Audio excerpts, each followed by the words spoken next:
آقا یه جا گفته برای ظهورم دعا کنید. به حق زینب قسم تشنت آب میخوری نوش جان.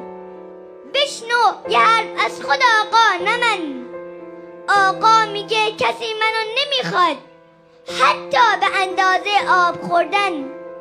من نمیخوام بگم خدا نکرده فقط دست روی دستمون گذاشتیم.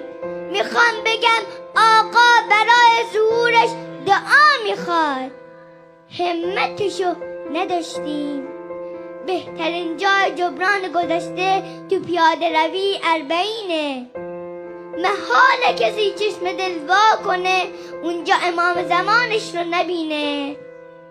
وقتی که از نجف میری کربلا تو راه هر 1 کیلومتر یه ستونه. به هر ستون که میرسی دعا کن خدا فرجمونو برسونه.